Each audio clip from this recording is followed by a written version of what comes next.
Voyons ensemble la méthode la plus rapide et la plus facile de pose de parquet, la pose flottante des parquets contre-collés et sols stratifiés. Vous aurez besoin comme matériel d'un mètre, d'un crayon, d'une scie, d'un marteau d'au moins 500 g, de cale, d'une équerre, d'un cordon bleu à tracer et d'un biberon de colle par mètre carré. Étape numéro 1, la préparation du support. Une sous-couche isolante est nécessaire pour parfaire l'installation du parquet. Une moquette rase, saine, non moisie peut faire office de sous-couche isolante. Premièrement, assurez-vous que les lames n'ont pas été endommagées lors du transport. Après avoir bien nettoyé la surface du sol, vous pouvez dérouler le film polyane et la sous-couche. Si les murs ne sont pas droits, commencez la pose au centre de la pièce. Tracez 2 axes perpendiculaires. Étape numéro 2, la fixation des lames de parquet. Commencez à placer la première rangée de lames dans le coin gauche, le côté de la languette orienté vers le mur. Veillez à ce que le côté court de la lame soit distant du mur d'environ 8 à 10 mm. Ce jeu de dilatation devra être respecté sur toute la périphérie de la pièce. Puis posez la deuxième lame dans la rainure de la précédente. Complétez la première rangée de la même façon. Prenez soin de déposer un filet de colle dans la rainure à chaque emboîtement pour solidariser les lames entre elles. Ceci est inutile pour les parquets et sols stratifiés à système clic. Placez la dernière lame, face décor orientée vers le bas, et le côté court, sans rainure, dirigé vers le mur. Reportez un trait de coupe à l'endroit où vous devrez scier la lame. Pour scier les lames, placez la face décor de la lame sur la surface de travail et découpez-la sur mesure avec une scie sauteuse. Si vous utilisez une scie à main, celle-ci devra avoir une lame à denture fine. Dans ce cas, sciez les lames face parement vers le haut. Vous commencerez la deuxième rangée en utilisant la chute de la lame sciée.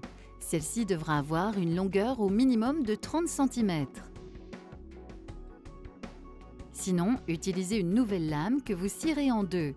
Veillez toujours à ce que les joints de tête soient toujours distants entre eux d'au moins 30 cm. Vous continuez la pose en plaçant la lame contre celle de la rangée précédente. Avant de poser la dernière rangée, mesurez et sciez les lames. Laissez un espace de 8 à 10 mm entre elles et le mur.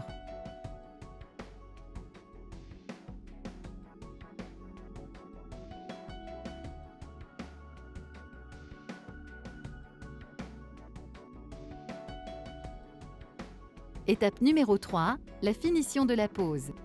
Masquez les jeux de dilatation périphérique par l'installation de plinthes ou de baguettes de finition assorties à votre parquet. Pour les séparations de pièces, s'il s'agit d'un revêtement différent, utilisez des seuils de jonction ou des seuils à niveau s'il y a un écart. Si les pièces sont recouvertes du même parquet, vous pouvez utiliser une lame de parquet à contresens pour un effet déco, ou ne pas marquer la séparation et le poser d'un seul tenant, si bien sûr le parquet est bien parallèle au mur dans toutes les pièces. Étape numéro 4, la finition du parquet. Pour les parquets finis en usine ou prêts à poser, il n'y a aucun traitement spécifique, sauf indication du fabricant. En règle générale, les parquets protégés à l'huile naturelle nécessitent une dernière couche de protection supplémentaire après la pose. Pour les parquets bruts, huilés, vernis ou teintés, il existe une large gamme de finitions pour protéger et embellir votre parquet. Avant d'appliquer la finition de protection, il est indispensable de réaliser un ponçage très soigné. L'opération sera à répéter au moins 2 fois, sinon 3 dans certains cas.